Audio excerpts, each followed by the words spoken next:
You're on air. This is Bruce Allen Clark.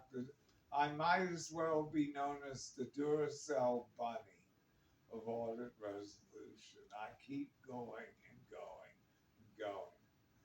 After I left the government, I decided I'd do what my family did in Germany from 1875 until they had to go into hiding in 1937 and then came back and resumed. I became an unarmed security officer in some of the fanciest office buildings in Washington, D.C. Uh, there was one building where the Japanese news agency was located. They got to be acquainted with me very well. And there was a German trade association in that building. And since I spreche Deutsch fast fließend, since I speak German virtually fluently, at least did for a number of years, at Christmas time, they bring me goodies, cakes, pastries, which I need like a hoe in the head. And they so enjoyed me. And I went from that building to another building. It was fancy along Connecticut Avenue Northwest. And finally, my legs began to give out from uh, going down the staircases and into the individual floors. And the last building I was in, it was in a neighborhood which had seen its better days. And believe me, at night you work from late afternoon until midnight or 1 o'clock in the morning. And you go home and you take your life in your hands. Even if you have a parking space in the garage of that building, you never know when you come down that elevator if someone has walked in behind a tenant and has a gun. So, I one day I'm assigned a joyful task of patrolling, going around the outer perimeter of this building. There was a sandwich shop on the lobby floor. It was a Korean fellow who had bought the franchise, and he had three silent partners. I took a look at them once and I had my worries about them. And then my worries were well vindicated.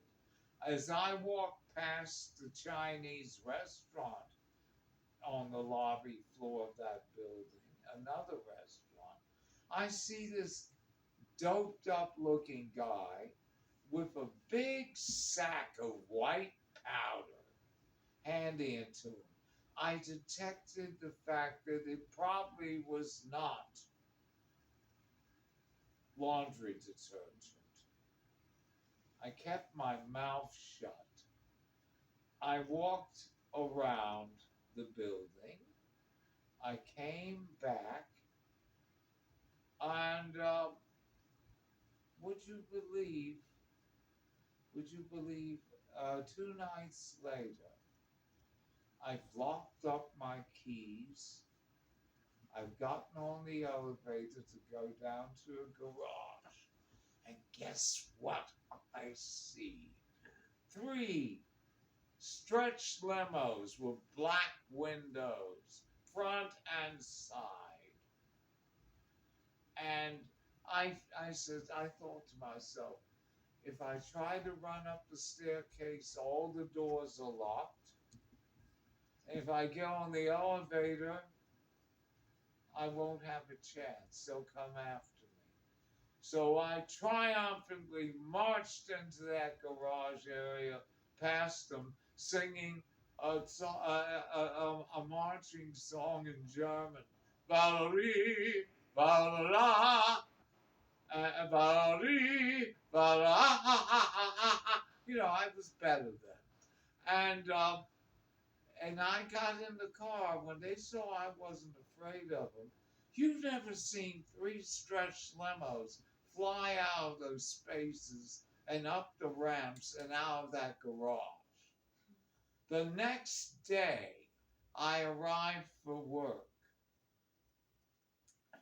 and the Korean fellow who had the shop comes up to our concierge in front of me without even making eye contact with me. And he said, I've sold the business. This tonight is my last night. I knew I'd smelt a rat. And after that, I was coming home late at night, even with my car.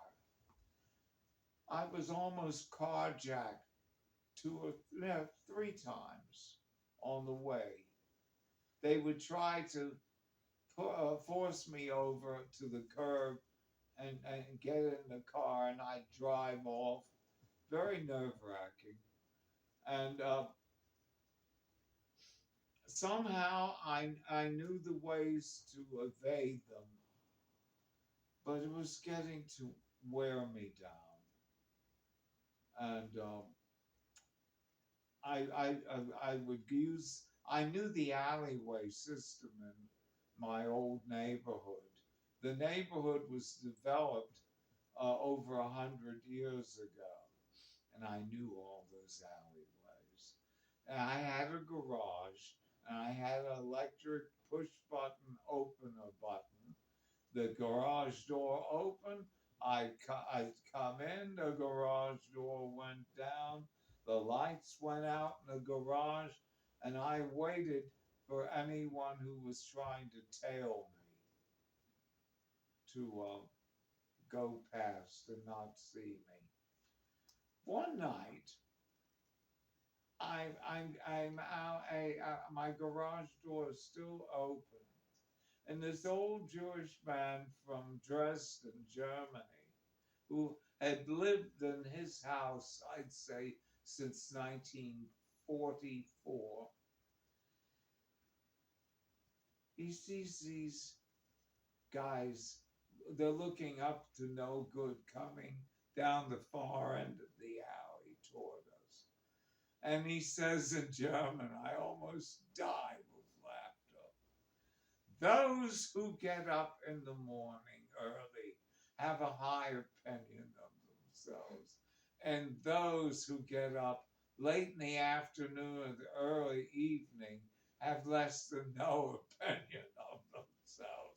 On that sterling note, I quickly closed the garage door and ran into the house, into my basement entrance, and closed the door and burst out laughing. He was, the old man was quite precious. But I got tired of risking my life. And also, there were times when I had to go out of town to look at the place I'm now living in up in the mountains of Western Maryland. And the agency that hired me to be a security officer, they started to complain. So I decided time to retire. I'd worked 7 years doing this risky work, and I could get Social Security. I had my quarters in. In fact, since I was retiring like 2 or 3 years ahead of the age when I'm supposed to retire, I was able to retire on disability. But the pension for a short time gave me a little more money, and then it morphed into a normal civil service retirement. So here I have been in better health than I am now, with more eyesight than I have now. I may not be able to see that much or that well, but I find my senses, my hearing, my sense of space and distance have sharpened over the time, and I hope that everyone, even in a security officer position, I tried to make the building safer for the tenants. And yes, they greatly appreciated it, especially around Christmas time when they would give me tips and presents. Um, I don't have any regrets.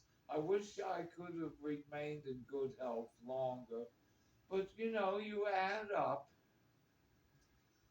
Yes, you add up, I'd say, 26 years in one agency plus 2.5 years working in the same agency and another component, plus 7 years being a security guard. 26 and 2 is 28 and a half, plus 7 is 29.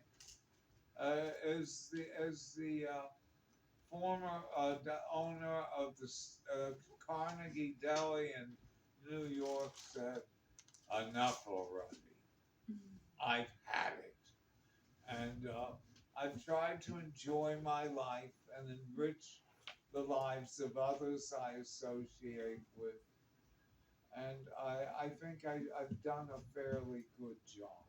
But my greatest final comment on all of this is that nothing in life is easy. Nothing in life is all good and all happy. Life is gemished. It's mixed. The happy, the sad. And you try to make the best you can out of it. And I rest my case on that. And I thank you very much for listening.